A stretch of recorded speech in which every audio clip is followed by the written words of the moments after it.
help it. I totally get into that music. Anyway, hey guys, Professor Bill, Comic Book University. I'm just saying, turns out that the Dune trailer just finally dropped. I saw that it was going to drop today. Didn't know what time it was going to drop. I was out doing a whole bunch of stuff. Come home 17 minutes ago. Kino Check puts up. I'm like, wow, that's cool. By the way, if you're wondering what I was out shopping for, besides a whole bunch of other cool things, oh bang! I will be opening this Saturday on Twitch. 8 o'clock p.m. Eastern Standard Time, along with a whole bunch of other cool stuff. So I am going to watch this trailer right now. I am not going to be showing you the trailer. So if you want to watch somebody reacting to the trailer like that, feel free to go to somebody who feels like being demonetized and potentially flagged and all that stuff. I'm tired of all that nonsense. But it's a Dune trailer. It's for the movie Dune, based on the book Dune. In my opinion, the one of the two greatest books that have ever existed throughout all of time.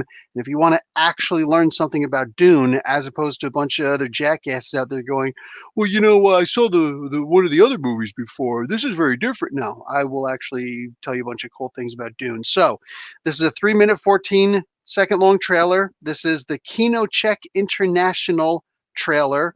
So you want to go there and play this at the same time. I'm about to push start in 4, 3, 2, 1, go. So there's the Kino Check thing, and I'm looking at the Kino Check. There's the WB thing and the music legendary. I think they used to be Lionsgate.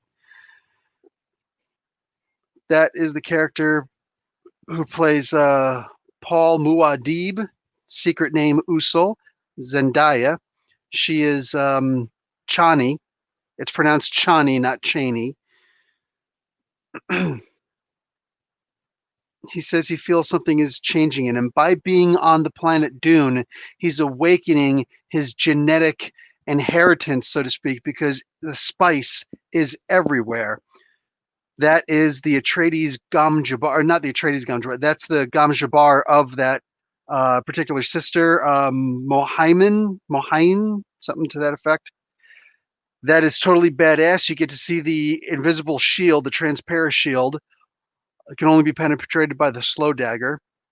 That's obviously his father, Duke Leto Atreides. His father's going to lose Arrakis, the new planet he's going to, and the planet he came from, Kaldahar? Kaladin. That's Jason Momoa. He is playing, there's too many people. There's Dave Bautista playing the Beast Raban. That's Atreides' mom. Geez, I just saw Liet Kynes. There's Momoa again as Duncan Idaho. Jesus, slow down. That's right, Reverend Mother. Yes, that's Chani. You saw her. Her blue eyes. Okay, the ornithopters don't look bad. Lady Jessica. They're doing a lot more of, because it's Jason Momoa, they're going to do a lot more of these, of his character.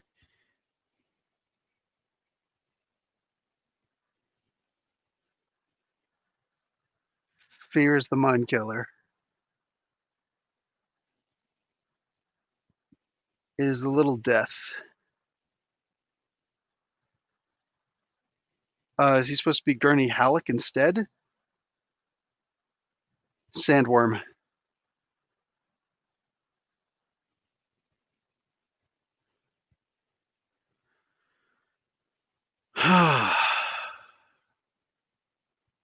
If I remember correctly, this one is approximately 400 meters long.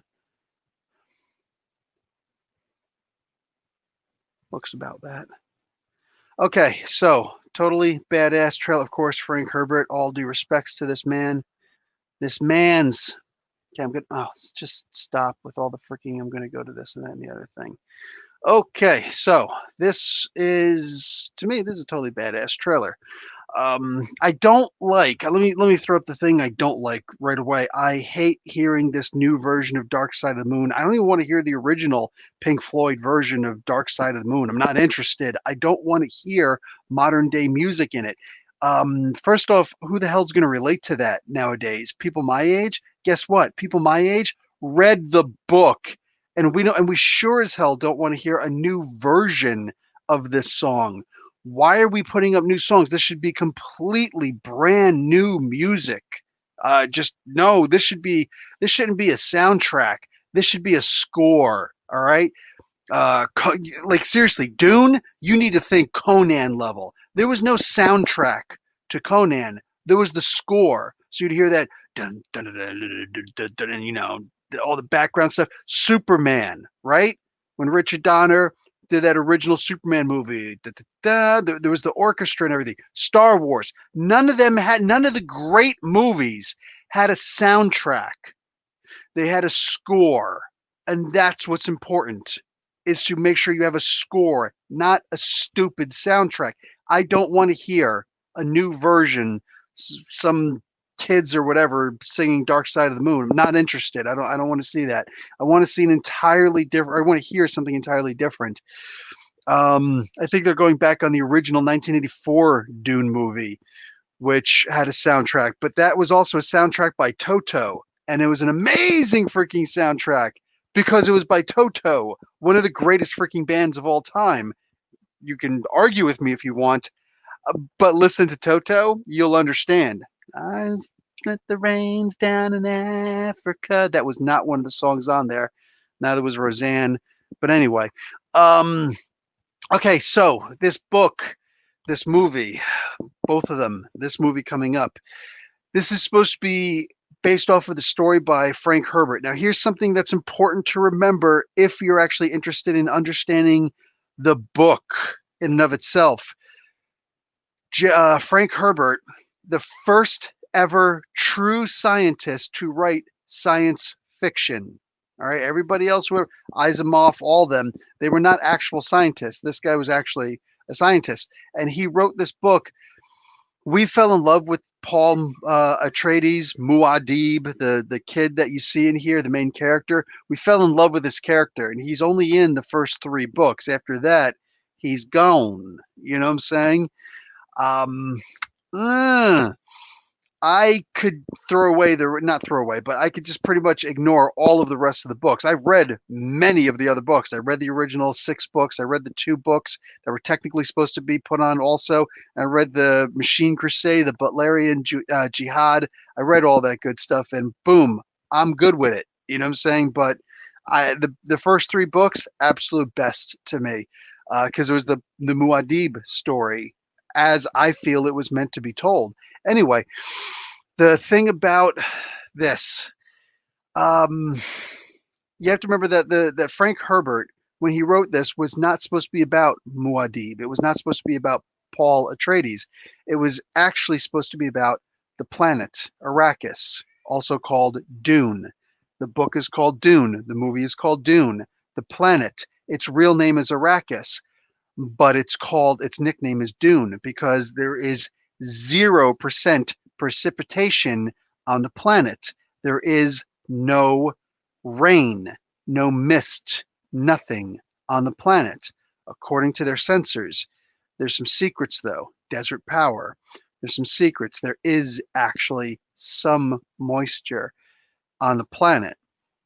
And that's one of the things that make the Fremen so impressive. Now, the Fremen are basically Arabs. For the most part, the Bedouins, but they could also be the Muslims in general. A lot of people have thought that this is a new language that was created specifically for this book. Not true at all. I speak pretty good Arabic, and this is Arabic that's in the book. There's a part in here where it says there's a crusade coming. Boy, do I hate the term crusade. I hate the term crusade for this, at least. The word in the books is jihad. Jihad. This means a holy war or a holy struggle, more specifically. Understand that in Arabic, there is actually a word for war. It's harb. So if they wanted to say just war, they would say harb. But no, it's jihad, which is a struggle, a holy struggle. This was very important to the book. Frank Herbert went to the desert. He loved the Arabs. He loved the Bedouin. He loved some of these people. He knew that the locals who lived in the villages and whatnot were terrified of the Bedouin.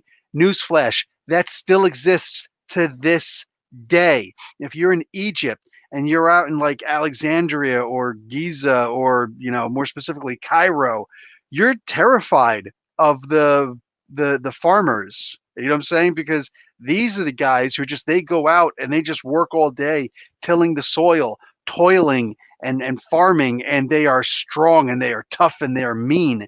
The city folk, they call themselves biscuits compared to these guys. They're really tough. I arm wrestled one, kicked his ass, but man, they are tough, man. They are tough. Newsflash, also in Saudi Arabia, the exact same thing. They genuinely believe that, nope, these guys, the Bedouins, these guys are tough as nails. And they can be, and they can be really rude too. They say exactly what's on their mind. That is the Fremen. That is what the Fremen are. So there are local Fremen, the city villager Fremen, but then there are the deep Fremen, the Fremens that go out into the desert and they stay there. That's their lives. That's where they are. Now, there's several main characters of this story. Paul Muad'Dib Atreides. Paul Atreides is one of them. He is the Duke's son, the Duke of the planet Caladan. So he's the son of Duke Leto Atreides. And Leto's arch enemy is the Baron Vladimir Harkonnen. So the Harkonnen is supposed to represent the Germans in a way, and they're supposed to represent the colonizers that came and they took over the desert and they did all these things, took over so much of the world, and they just industrialization, boom, boom, boom, and debauchery, like they rape boys and things like that. Like they just rape whomever because they're horrible, terrible human beings, barely human beings. They give each other diseases because it's cool. It's no, I'm serious. That's the kind of nonsense that goes on with the Harkonnens. As far as the Caledonians, these guys actually more represent the Irish than anything else. They're just regular old people who are they have a really good planet and they tap the natural resources, but they're more about windmills and using the wind and using all the water. So much of their planet is water, and so it's a huge shift when they come to Arrakis, Dune, which is the only planet in all of the known systems that can create spice. It's the only planet where spice exists. Spice, the spice melange. This is an orangey spice that smells a bit like cinnamon. And when you ingest it, everybody and anybody who ingests some of it, you will wind up living a whole lot longer, like 125 years or longer, depending on how long you've been ingesting the spice.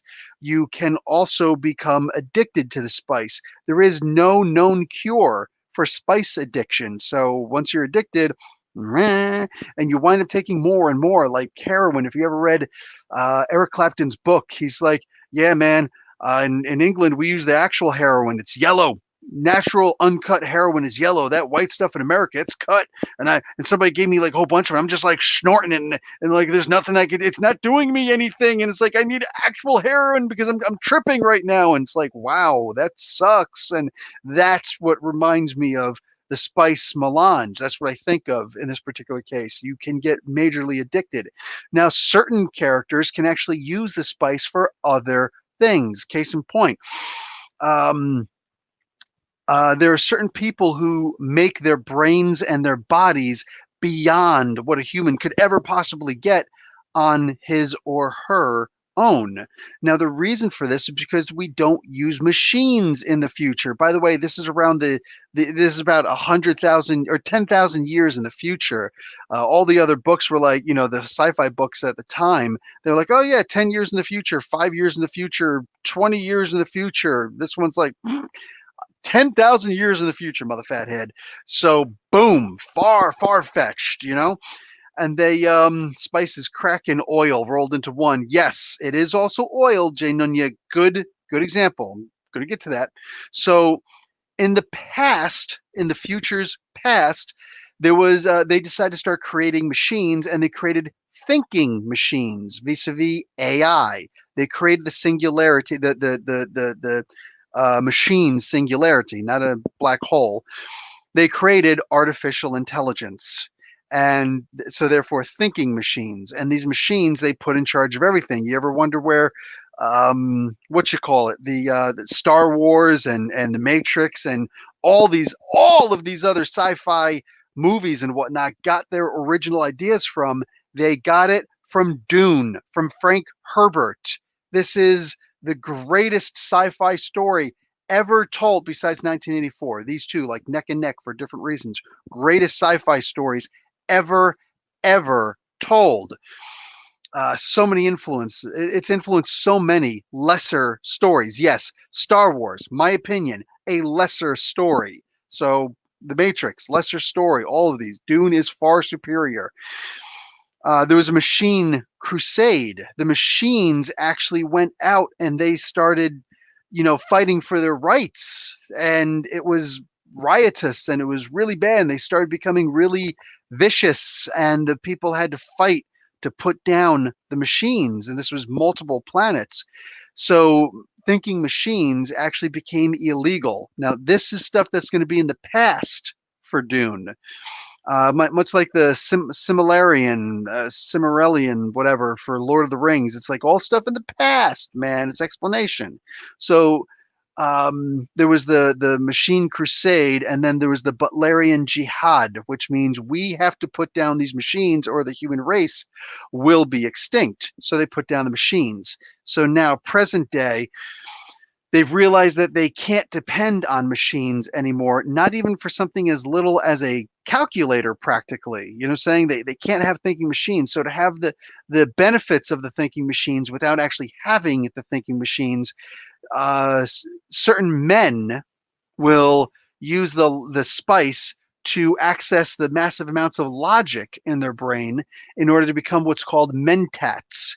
These are basically human machines.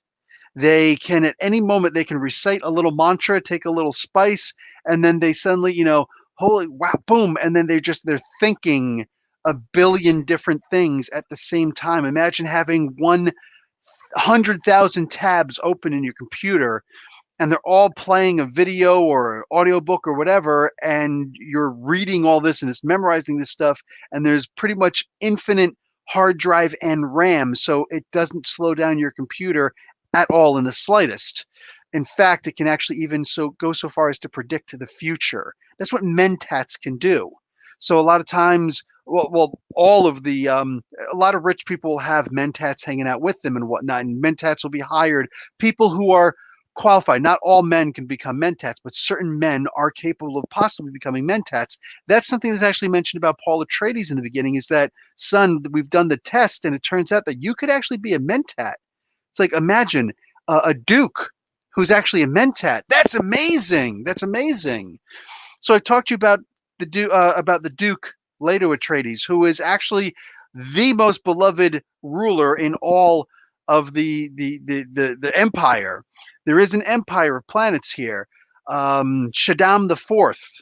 He is actually the emperor of all of the planets and whatnot. And this guy, man, I freaking love these. But I haven't read these books in forever, but I'm just remembering this book right now. Also, there are actually thinking machines. In the beginning of the book, they mention that there are thinking machines on Ix, the best that they've ever seen, the planet Ix, IX. And that actually comes into play later in the books, just saying there's setup for future events, which are crazy. Anyway, it's the Talaxu shapeshifter or face dancers who you're going to have to deal with in the second book. So in the first book, so hence the first movie, you have the spice can therefore be used by certain people to be mentats. But what about the women? Well, there are lots of women who are capable of joining the Bene Gesserit sisterhood.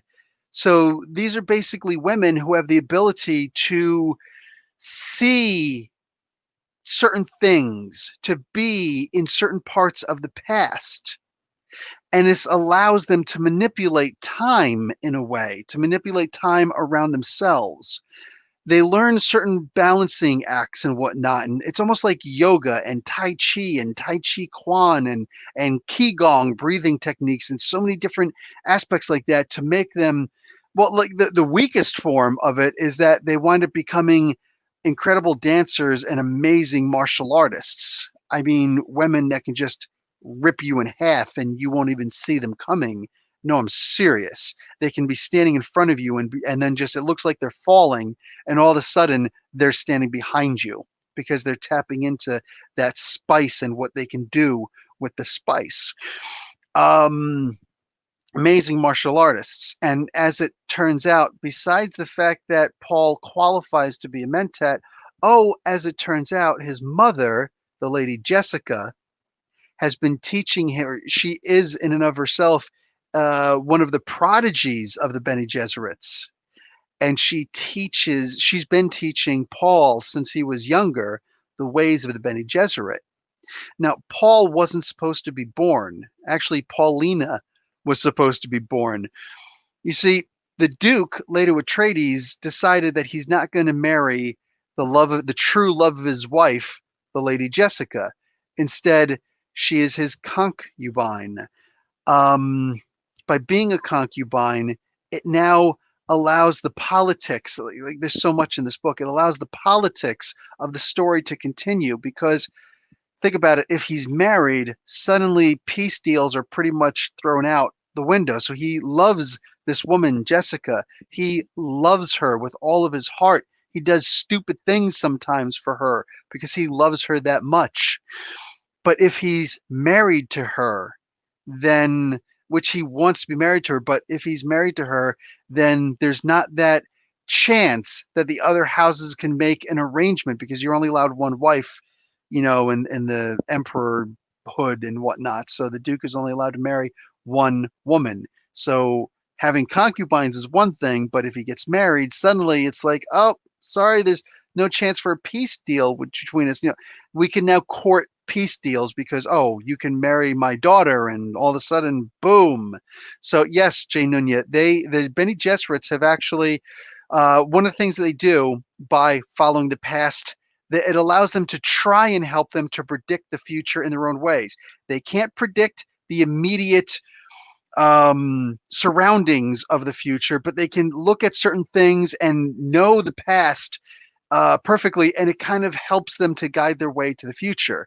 So they're trying to create, for the past 1,000 years or so, they've been trying to create the perfect human because all the Bene Gesserits have been women. But and that's actually why they wanted the Lady Jessica to marry Duke Leto Atreides and then produce a daughter, because then she would be the next in line to hopefully, I think it was then 2 generations from her, they would expect that the genes, because they had it all mapped out, they would be able to create the Kwisatz Haderach, which is the supreme being, a being that actually crosses, like basically the ultimate Bene Gesserit. And this would actually be a male. This would be someone who could see not only where the women can see, but where only a man can see. The thing is that you have to take the water of life. Nobody knows what the water of life is. I'm not spoiling it for you what the water of life is. You have to ingest the water of life. No man has ever ingested the water of life and lived. This is a big deal. I am kind of telling you what's about to happen, but I'm not telling you that, believe me, there's so much else there that's just holy crap, mind blowing. But that's what the story does. So they're looking for the supreme being, and they were infuriated that the Lady Jessica gave a son, because you might be thinking, well, she had a kid and it happened to be a son. The women, the Bene Gesserit sisterhood has so much mastery over their body that they can feel when a Y chromosome is about to impregnate them and just be like, man, piss off. They just be like, piss off, man, go away. Instead, what do you call it? They can be like, oh, double X chromosome, come on in. Whoa, whoa, get that Y out of here. It's like they can determine which sperm is basically going to fertilize their egg. So, like, that's how much control the Bene Gesserits have over themselves. So, there is a third class of spice users besides basic laymen and addicts and whatnot, and then the Bene Gesserits and the Mentats, and that is the Spacing Guild. These guys have so much political power. So much political power. This is where we get into the economics of things. Spice, much like I think it was Jay Nunya who mentioned, yeah, is also not just like a drug and not just like a magical gateway. So like poppy seeds, and whatnot, but more specific, or LSD, it's also like oil because hyperspace, while that exists in several versions of sci-fi, it doesn't actually exist, so to speak, in Dune, in this universe.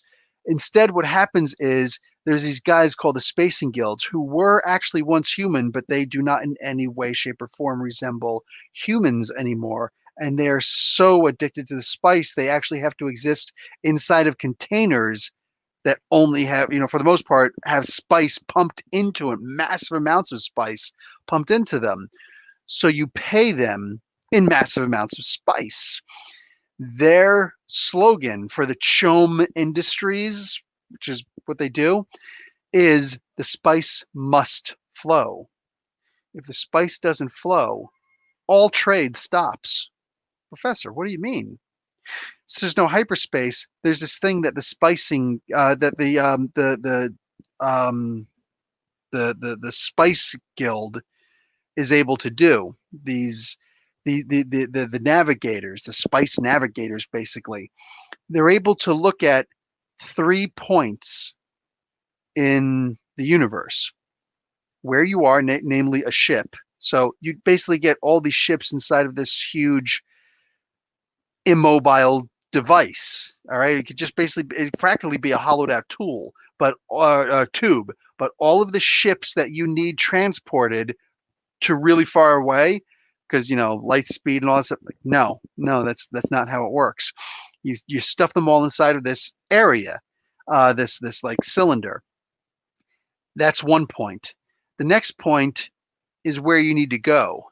The other point is something else entirely. And somehow through the manipulation of time and space, you suddenly appear where you needed to go. That's what the Spicing Guild is capable of doing. So it is in the best interest of the Emperor Shaddam IV to recognize that Chom Industries, who basically control the trade. If no Chom Industries, no trade. That's the only place where the Spicing Guild is. Boom, that is how the economy works. So if you want trade and international or interplanetary trade, and you don't want to take a lifetime or three to get to where you're going, you should probably make sure that the spice flows and keep these guys in background power. The politics, the economy, everything, the drama, everything that's involved in the story is so out of this world, so well thought of. And remember, everything about this is the planet Arrakis, Dune. Where does the spice actually come from? I'm not telling, but it's really cool when you find out. You realize how important this is and what the weaknesses of this are, how delicate the balance of this planet is. So therefore, of all planets, it's very delicate. This is look. A lot of these movies suck. A lot of the Dune movies suck. The original Dune movie, in my opinion, sucked. One of the things that the Bene Gesserit Sisterhood can do is something called the weirding way. That's actually the ability to move and do what you got to do. So when you, where was it? I'm sorry, I'm reading the comments and it's distracting me. So there's the weirding way. Shoot, I don't remember why I was going. Anyway, boom. Oh, the weirding way. So in the original 1984 Dune movie, what happened there is they said, "Oh, the weirding way is just, like a form of tele almost teleporting behind someone?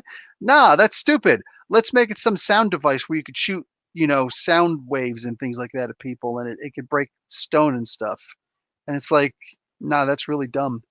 That is, like, super duper dumb. I don't like that at all."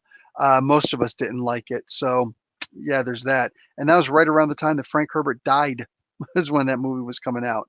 So anyway, there was also Jodorowsky's Dune that was supposed to come out, and then there's the sci-fi miniseries that came out. 3 movies for Dune, and then 3 more movies for the children of Dune. The way that the books went was Dune, Dune Messiah, Children of Dune. Well, the first of the 3 parts of Children of Dune is actually Dune Messiah. The next 2 parts are actually Children of Dune. So there's that. And I actually really loved that sci-fi series. Best thing sci-fi has ever done, in my opinion. Can this movie beat it? God, I hope so. I don't have high hopes because, like I said, guys, it is worth. You can actually find the audiobook for free. I think it's 7 hours long, if I'm remembering correctly, on YouTube. You can find it for free, multiple versions of it. I highly recommend getting the book, reading the book, listening to the audio book, whatever you need to do. This is, in my opinion, the greatest story that you will ever hear because holy crap. You know what I'm saying? So consider it. I am fairly excited for this movie to come out. It's not going to be as good as the book. That's my opinion, but hey. Anyway, guys, I'll talk to you guys later. I'm actually exhausted. So see you later. Oh, don't forget to tune in on Twitch on Saturday at 8 p.m. Eastern Standard Time, where I will be opening up the new Age of Apocalypse because hell's to the yes, my peeps. And there's going to be a whole bunch of other things I'm opening too. Might even be talking about a couple comic books on there. I'll talk to you guys later. Professor Bill, Comic Book University. Class dismissed.